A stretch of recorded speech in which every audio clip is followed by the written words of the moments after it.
Nas aldeias, principalmente, quando morria alguém, havia muito a coisa de se fazer os ofícios. Os ofícios era, no fundo, uma celebração de oração, muitas vezes não tinha missa, mas era canto dos salmos, orações, não sei o quê, por defunto, já depois do defunto morto. Portanto, sim, tinha que ser. Mas enterrado. Já depois do defunto enterrado. Isto é, já tinha sido o funeral e depois marcava-se 8 dias ou ao 30º dia do mês os ofícios. E claro, conforme as famílias mais abastadas, mais padres havia, conforme não havia, menos padres. E portanto era uma celebração, chegava-se a montar uma essa na igreja, portanto montava-se uma essa, como se dissesse. Os depois mortos, uma época com pano esquife, ou seja, um falso urna, caixão, um pano por cima, portanto montava-se. E lembro-me agora aqui. Essa onde se põe a caixão. Montava-se essa e por cima a urna. E agora é que veio a minha avó materna, um dia falámos disto, e eu ia lá contar e tudo, fazíamos, e nós íamos aos ofícios, e tínhamos que ir à sede de freguesia, e quantas vezes, de frio, a gente andava ali 5 km a pé, e não sei o quê, E sabes, e agora o senhor padre dava a seguinte explicação, que quando eles estavam a rezar a uma oração que eu já não me lembro, se a alma estivesse no purgatório, dava 3 voltas. Claro, fica calado, mas foi o exemplo acabado. Ou seja, era a forma alegórica de o povo de Deus, que não entendia, porque era tudo usado em latim, era tudo feito pelos padres. A maneira de estar era ir dando alguma explicação, de forma a que eles participassem. E, portanto, iam interpretando os gestos, iam interpretando os ritos, os objetos, as vestes, tudo. As próprias vestes eclesiásticas. Tem à volta delas muita coisa que é da alegoria. Porque depois, quando vamos ao contexto histórico, a gente percebe que algumas vestes eclesiásticas são pura e simplesmente a adoção de vestes do Império Romano. Algumas delas. Não tem mais nada. Cá depois a gente dá-lhe uma patina, ou uma justificação mais espiritual, ou não sei o quê. Lembro ainda há pouco tempo, e que para mim a edificação.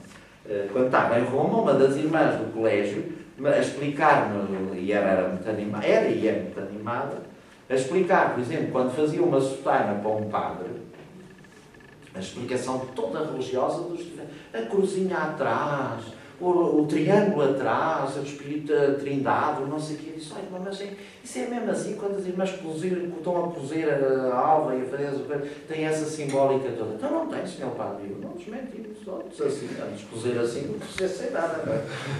Mas cá está, vai-se arranjando, enfim, um acompanhamento espiritual por esses. Portanto, no fundo, o que é que consistia a explicação alegórica? E há vários livros disso, e olhem que esses livros de explicação alegórica vêm quase até ao século XIX, início do século XX.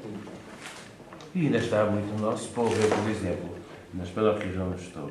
Eu ficava muito admirado quando eu acabava de celebrar a missa, sem o morto, por alma de...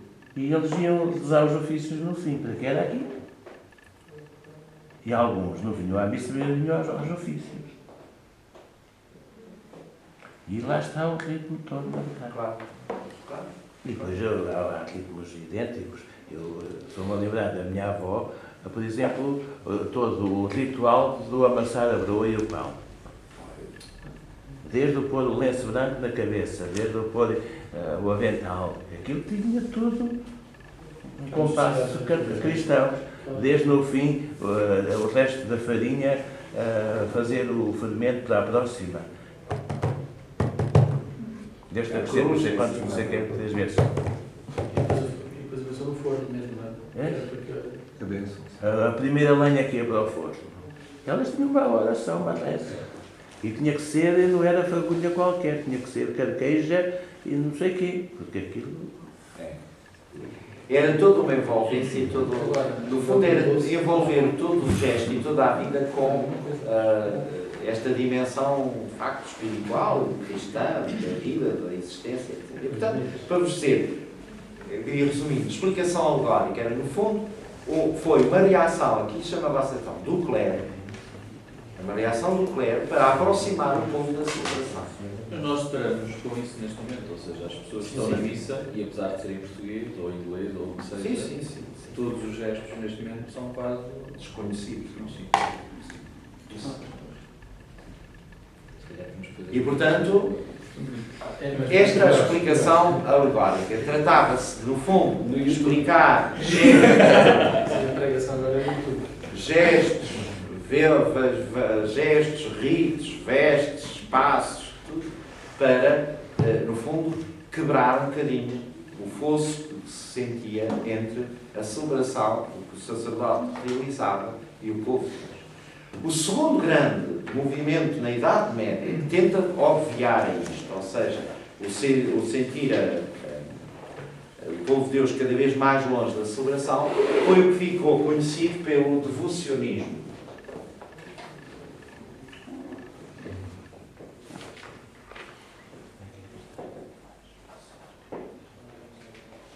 O devocionismo é outra grande reação na Idade Média, mas tem uma característica interessante, é que enquanto o alegorismo é uma reação que vem do clero, dos clérigos, o devocionismo tem uma realidade, uma gênese, digamos, diríamos nós hoje, laical, dos leigos. Isto é, também o povo de Deus, evidente, sentia-se cada vez mais fora, cada vez mais distante da celebração. E a celebração cada vez atendia menos. Não só na língua, como nos ritos, não participava, não era chamado a participar e, portanto, sentia-se afastado da celebração. Mas o povo de Deus quer rezar. Porque quer rezar, arranja formas substitutivas.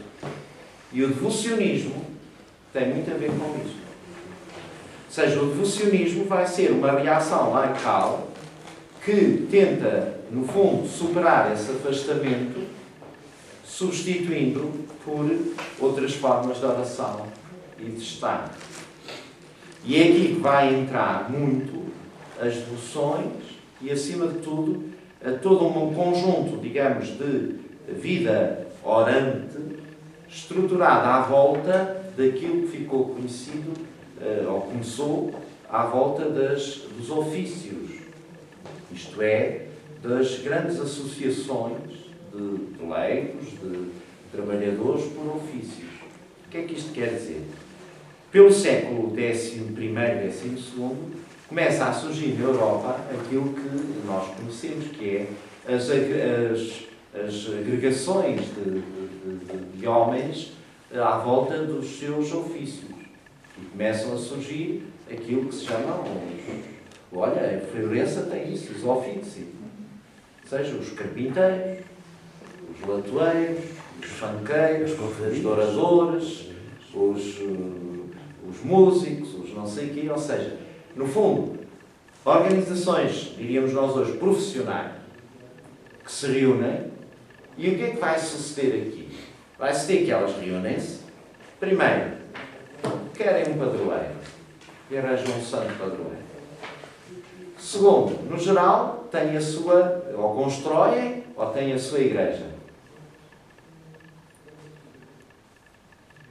E à volta disso, constroem também e criam uma vida orante. E é aqui que começam, com força, os tríduos, as novenas, ou seja, os tempos de preparação para a celebração do padroeiro. Normalmente, muitas vezes, estes ofícios, estes grêmios, no fundo, estes grêmios têm, às vezes, um padre assistente. Um padre que vai dando assistência. Mas a vida do grêmio é toda ela estruturada a partir dos leigos. E, portanto, eles constroem, para lá dos seus interesses profissionais, há depois toda uma vida, digamos, espiritual, litúrgica, digamos, que eles constroem. Portanto, à volta da festa do santo, faz-se uma novena para preparar a festa do santo. Ou promove-se tempos de oração, ou depois a festa em que se convida o padre, celebra a missa e tudo. Mas o que é que sucede aqui? É que aqui, quem comanda é o leigo. E depois, estas formas de oração são feitas na língua deles. E, portanto, ali o povo sente-se bem. Sente-se bem porque isto é nosso. E na lógica da devoção, de facto, o importante é aquilo que nós damos a Deus. E por isso a devoção valoriza muito o esforço, o sacrifício, aquilo que nós damos a Deus. E aí o povo sente-se empenhado. Reparem que isto é muito interessante e ao mesmo tempo é decisivo para a compreensão, que é a liturgia vive no registro da graça, do dom que se recebe. A devoção vive-se no sentido do que damos nós. A liturgia acolhe o dom de Deus, celebra-o, compromete-se com ele, é evidente. Não escamoteia nem põe de lado o esforço pessoal, o compromisso de vida e da autenticidade. Mas a liturgia é sempre dom. É o dom de Deus. Na devoção é aquilo que nós damos a Deus. E, portanto, valoriza-se muito o esforço pessoal, o sacrifício, as peregrinações, as novenas, tudo aquilo. E aí o povo dá, quanto mais melhor. A própria indulgência. A indulgência, depois. E depois não só o que dá, como estas associações começam em picardias entre si. Ou seja, a nossa agremiação fez a festa ao santo, então a do lado ainda tem que fazer melhor. E portanto começa a picardia. Ou seja, estimulam-se. Mas o que é que aqui há de importante? É que, de facto, nisto o povo sente-se bem. E sente-se bem porque é deles. Eles estão lá, sentem que aquilo está ao seu nível, rezam na sua língua, cantam na sua língua. Tudo é feito na sua língua. Reparem que típico disto, se vocês repararem, típico disto, é aquilo que surge um pouco na Idade Média. Que é, por um lado, uma grande valorização dos aspectos humanos de Cristo. Da humanidade de Cristo. Se vocês compararem textos dos primeiros séculos, dos papas, do Dom São Leão Magno, dos padres da Igreja, como é que eles falam do Natal? Que os que estão padres aqui conhecem muito bem, porque isso está na liturgia das horas. As leituras e tudo, é o Verbo encarnou, o Verbo eterno de Deus fez-se homem, etc. Portanto, uma visão muito teológica, muito... Na Idade Média, não sei escamotear isso, vai-se valorizar muito os aspectos humanos do menino Jesus.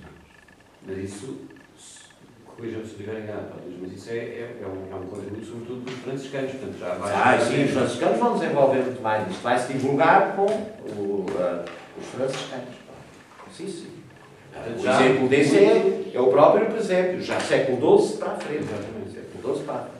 O próprio presépio, historicamente, a primeira vez foi em creche, com São Francisco, não era? E a figuração do presépio. Mas repara que é neste período que aparecem todos os traços da grande humanidade de Jesus, do nascimento à morte.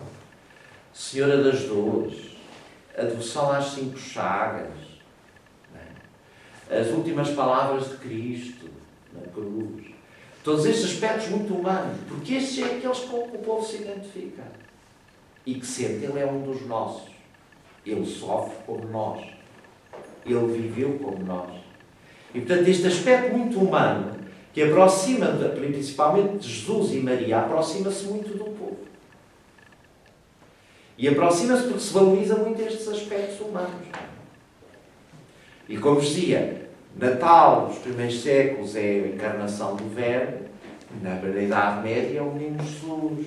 É as palhinhas, é o frio, é os paninhos, é os pastores. Todo aquele aspecto mais humano, mais nosso.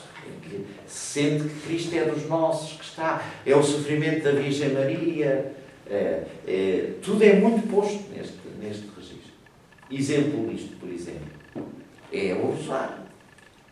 Segundo a tradição, foi São Domingos que criou. Mas o que é o Rosário, o texto? É a tradução humilde, para quem não sabe ler, dos 150 salmos da Bíblia. Assim como os clérigos rezavam os 150 salmos da Bíblia por dia, neste período que estava no Saltério, na liturgia das horas, chamamos hoje o breviário, ou na gíria eclesiástica, a sogra, Não, João. Não, quer dizer, desculpa.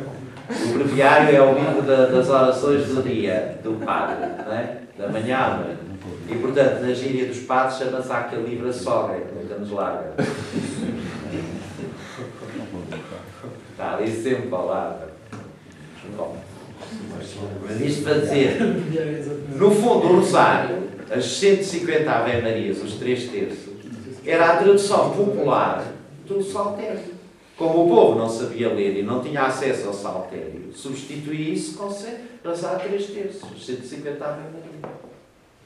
E isto surge com São Domingos, no princípio, tudo São Domingos e Idade Média. Ou seja, reparem que são todas expressões de que, como a liturgia está a um nível que não é o nosso, vamos criando substitutos para nós.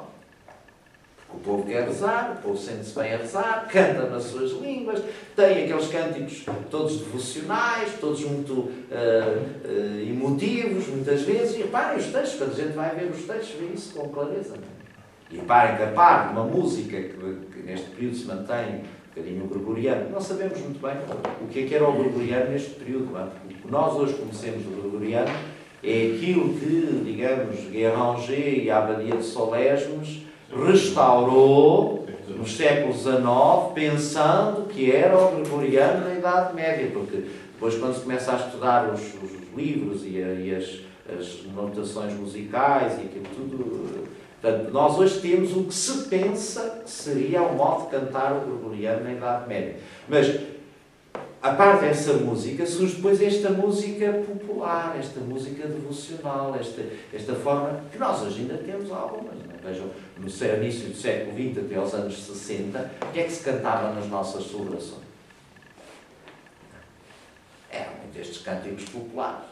Ainda restam alguns, e muito bem, santos anjos e arcanjos, vindo em nossa companhia, queremos Deus, alguns a Nossa Senhora, viva Jesus sacramentado, mas andava por aí.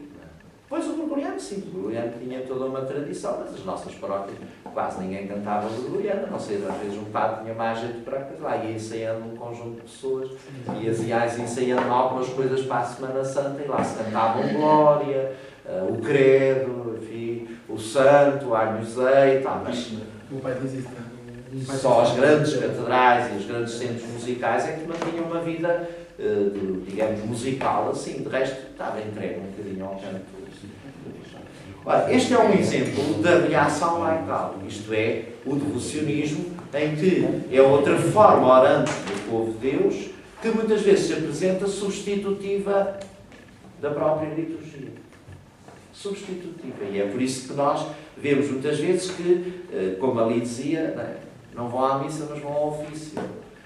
Ou não fazem isto, mas fazem outra coisa, etc. Porquê? Porque na devoção o povo de Deus sente que isso é Deus, que sai deles, que é coisa próxima. Não é algo que esteja distante. Luís, deixa-me só fazer uma pergunta.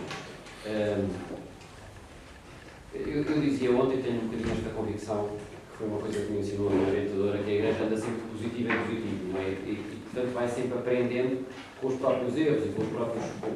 Às vezes vai aprendendo sempre com a própria maldade dos homens, não é? E portanto aquilo que eu pergunto é, admitindo que isso depois será ou é canalizado para a própria liturgia, para a evolução da liturgia, qual é o contributo que a Idade Média dá à liturgia contemporânea? Dá bastante. Eu aí não tenho uma visão. Outra, quer dizer, para condensar um bocadinho mais isto, parece, quer dizer, eu lembro, por exemplo, de ler o Notre-Dame de Paris, do Victor Hugo, que é uma coisa do século XIX, mas que remete para aquela atmosfera, não é? De facto, aquela vida das confrarias é uma coisa muito interessante, não é? É uma coisa muito humana, uma coisa muito próxima. Há ali, de facto, tem qualquer coisa a ver com uma vida da aldeia próxima. O que é que também disso, concretamente, é trazido para a liturgia, é trazido para a vida da Igreja? Eu acho que há dois aspectos que vale a pena valorizar e que eu gostaria de frisar ainda, da Idade Média, que tem a ver com isso. Quer dizer, não fiquemos com a ideia que tudo foi mau, nem isto é mau. É uma forma de viver, tem a ver com uma mentalidade, com uma forma de estar e, portanto, nós não podemos. Cada época precisa ser olhada e interpretada naquilo que ela é, nas coordenadas em que ela viveu, porque senão fazemos anacronismos de interpretação, que é, vamos com as nossas categorias atuais para lá. O exemplo flagrante é assim: a Grécia foi a primeira civilização a conhecer a democracia, mas a parte da democracia tinha a escravatura assumida, culturalmente. Mas não é por isso que a gente diz que os gregos não tiveram democracia. Mas na democracia havia a escravatura. Porque na evolução, o conceito de pessoa, etc., etc., para os gregos isso era normal. Havia humanos de segunda. Mas não é por isso que eles não tiveram. Dentro dos humanos de segunda estavam as mulheres também, que não estavam. Repare, aqui há um aspecto interessante que nós cristãos vivemos um bocadinho envergonhados. Sobre esta questão de saltos qualitativos na concepção da humanidade e da civilização, a Igreja não tem que receber lições. Quem é que introduziu a noção de pessoa? A noção de pessoa foi introduzida pelo cristianismo. Porque persona era a máscara da tragédia grega que amplificava a voz. O grego, a cultura clássica, não tem a noção de pessoa como um ser irredutível, único, irrepetível, com uma dignidade e direitos. Não há isso. Quando nós é um misto de maravilhamento para aqueles que gostam de violência, mas quando vemos, por exemplo, o que eram expressões mesmo lúdicas da cultura clássica, né? Divertir-se com homens numa arena e com feras e outras coisas do género, tem a ver com isso, é que não há noção de pessoa. A noção de pessoa entra como categoria e como elemento revolucionário com o cristianismo. Porque ao aprofundar o mistério da Trindade e as três pessoas distintas, isso obrigou também a um reequacionamento de pensar o ser humano. E isso já o vemos em Paulo, que começa muito a defender, mesmo nas questões que hoje, em qualquer missa de matrimónio, põe as sufragistas todas a coçar-se nos bancos quando leem aquela carta de São Paulo aos Efésios e a dizer: mulheres, sede submissas a vossos maridos, o marido é a cabeça da igreja, e começa a haver algumas logo a mexer-se nos bancos e tal. Mas isso é a leitura básica e errada daquele texto, porque Paulo está a escrever para uma comunidade de cristãos que nasceram numa cultura onde a mulher é de segunda e não tem direitos. Na Grécia, o lugar das mulheres tinha um nome próprio na casa, era o geniceu. A zona feminina da casa era o geniceu. E era onde elas estavam, onde se mordiam umas às outras, como tudo isso, no ar é a mesma coisa. Degladiam-se e aquelas coisas fazem. Não tinham parte na vida pública. Portanto, os cristãos desta cultura nasceram nisto. Paulo está-lhes a escrever e está-lhes a apontar um ideal completamente diferente. Porque Paulo, enquanto a mulher diz: sede submissos a vossos maridos, etc., porque o marido é a cabeça da família, como seres mais frágeis, depois São Pedro também na carta diz, como seres mais frágeis, não sei o quê, aquilo. Mas depois, quando fala do homem, Paulo é muito mais exigente e a fasquia é muito mais alta, porque o que é que ele diz? Maridos, amai as vossas esposas como Cristo amou a Igreja. Não se trata de submissão. É que eu posso ser submisso e não amar. O grau de exigência é muito mais elevado. O que é que Paulo está a querer contar? Um outro ideal de ser família. Um outro ideal onde o amor é quem constrói, onde há uma comunhão de vida. Claro que não o pode fazer entrando noutra galáxia, tem que partir dos critérios e de uma certa tipo de linguagem, mas perceber para onde ele aponta. Ora, por exemplo, a noção de pessoa é algo que é uma conquista do cristianismo para a humanidade. E reparem a dificuldade que ainda hoje nós temos no diálogo com outras culturas e povos nesta questão da noção de pessoa. A noção de pessoa não entrou ainda como ser único e irrepetível, com direitos, com uma dignidade própria, etc., imagem e semelhança de Deus, etc., etc. Não entrou ainda no Islão. Como não entrou facilmente no Oriente, no budismo, no shintoísmo, não sei o quê. Por isso é que o diálogo, muitas vezes, sobre a liberdade e os direitos, é um diálogo de surdos, quando a gente se põe a falar com certas culturas. Havia o martírio da paciência, porque não se pode resolver tudo à lambada, E as mentalidades não mudam de um dia para o outro e, portanto, temos que dar tempo ao tempo, não é? Como o Senhor Jesus dizia no Evangelho de anteontem, não é? E quando chegar a hora dos pagãos, também ele. Ora, isto vendo evolutivamente, neste aspecto, a Igreja tem sido revolucionária, como será hoje, por exemplo, na maneira como defende a vida como valor único e intocável. Os séculos onde estar, onde reconhecer isto, estou convencido. Aliás, as próprias palavras da Revolução Francesa, todas elas, não seriam possíveis sem de facto o contributo cristão. Era impossível. Impossível. A revolução é feita pela Igreja. Impossível.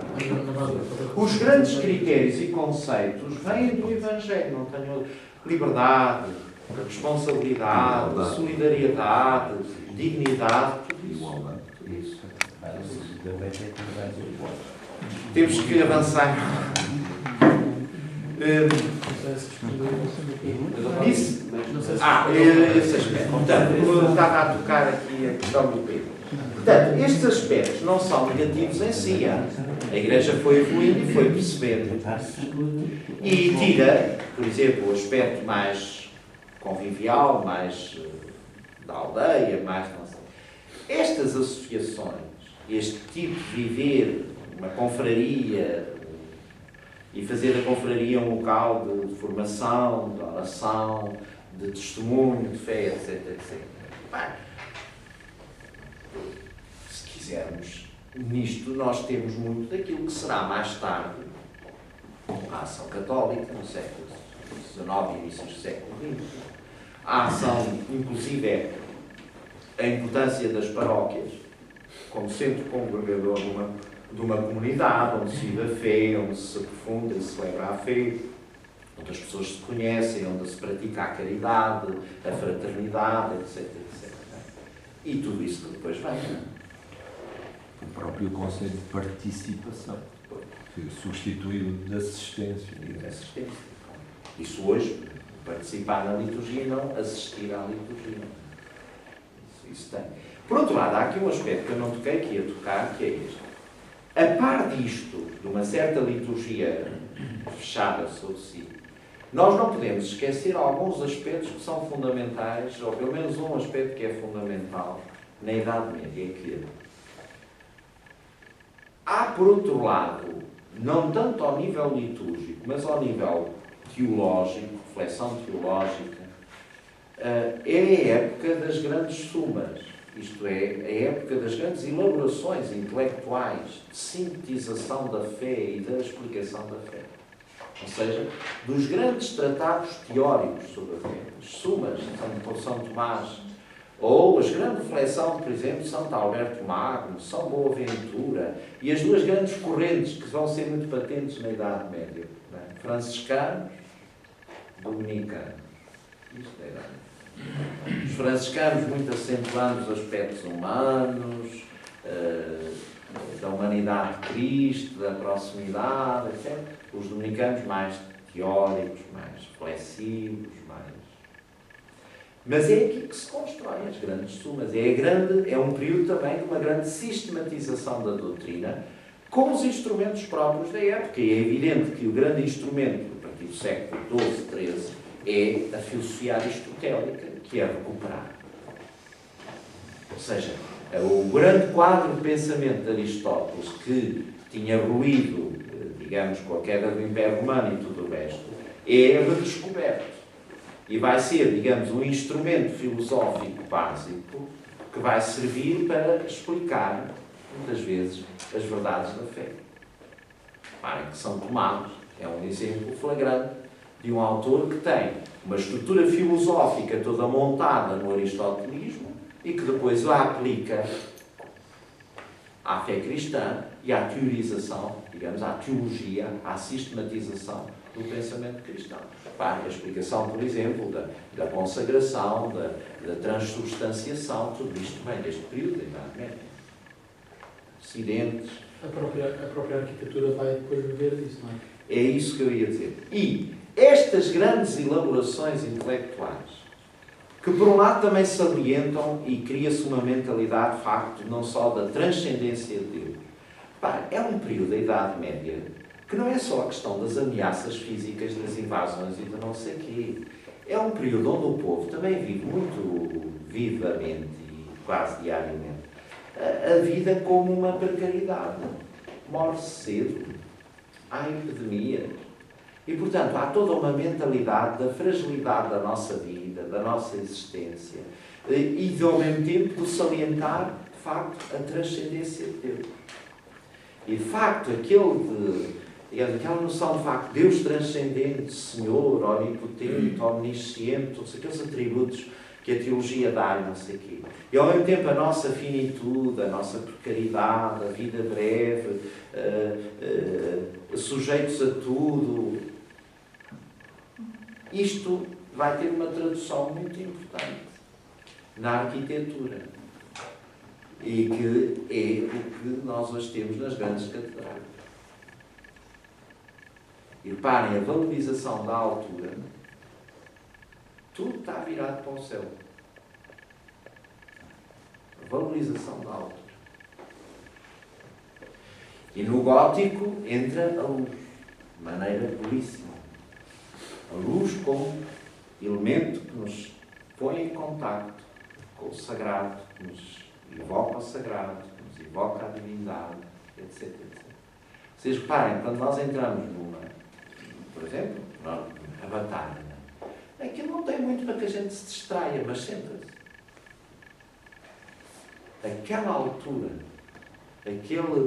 ao mesmo tempo aquela sobriedade de algo que se levanta do chão para o céu. Aqueles raios de luz que entram às vezes e é conforme as horas do dia direcionados e não sei o quê. Aquilo fala por si. Não precisa de uma grande iniciação, basta deixar-se lá estar e passado um bocado nós estamos em diálogo interior com o espaço, com o Senhor do espaço, com tudo e connosco próprios. Ora, aqui sim, esta forma de pensar, esta noção da transcendência de Deus, etc., isso expressou-se muito na arquitetura. Estou convencido que mais do que a liturgia, porque a liturgia, o altar, fica-se ali, foi esta concepção que mais influiu na arquitetura medieval. Depois, a colmatar isso, há um outro elemento que vale a pena ter em conta, e que vocês certamente tratam, que é a simbólica ligada ao espaço e às decorações das catedrais. Quer a simbólica que vem dos bestiários medievais, ou seja, a interpretação dos animais, das plantas, quer depois uma simbólica que se começa a impor à volta da figura de Cristo. Dos bestiários é que vejam, por exemplo, aquelas figuras grotescas que a gente vê nos capiteis, na condecoração, e que aquilo não é unicamente para decorar, aquilo tem toda uma simbólica. Toda uma simbólica que é preciso descodificar. Exemplo flagrante é, por exemplo, o pelicano. O pelicano é símbolo de Cristo e da Eucaristia. Porque o pelicano é o animal que tira do seu papo comida para dar aos filhotes.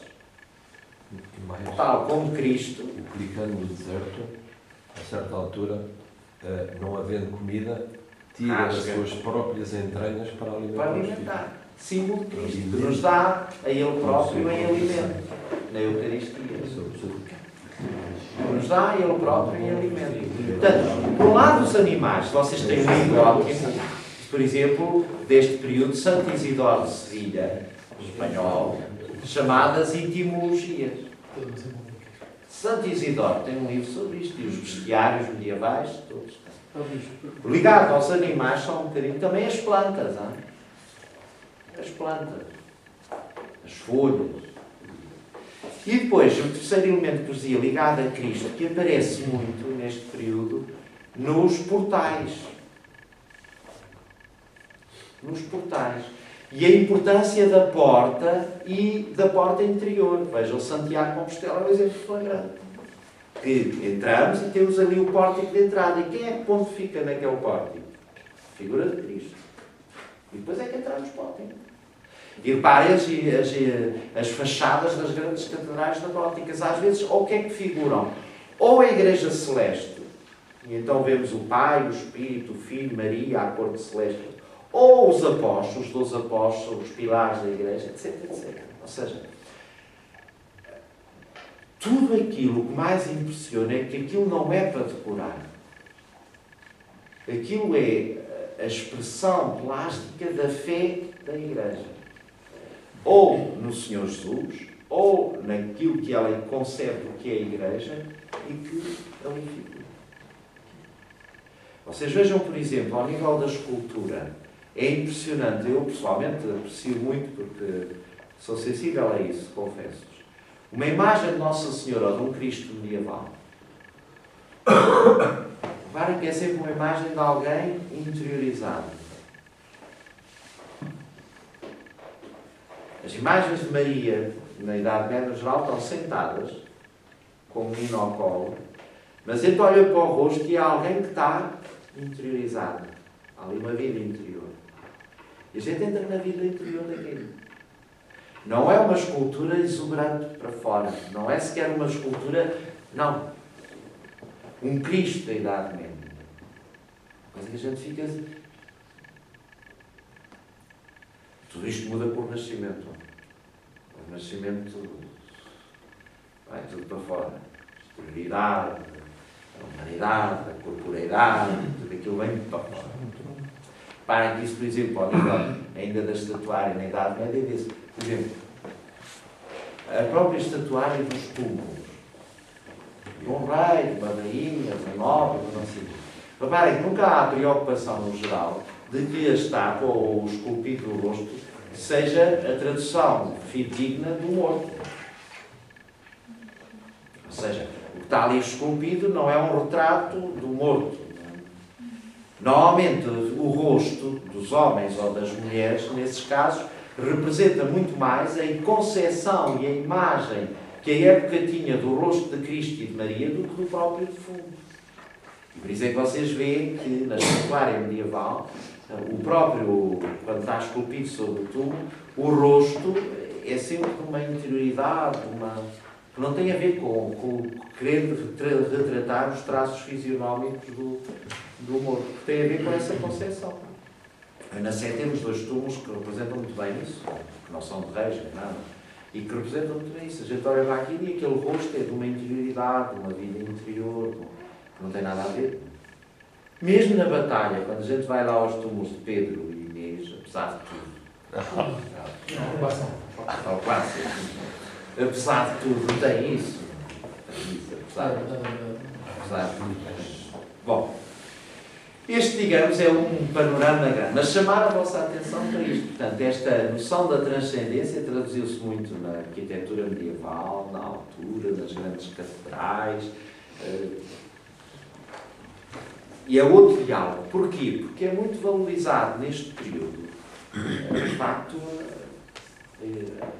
a oração pessoal, a meditação, o encontro com Cristo, mas muito numa linha pessoal, não mediada por uma assembleia e por uma, digamos, uma comunidade que celebra. Cada um está ali, faz as suas orações. É assim que chegamos à época moderna.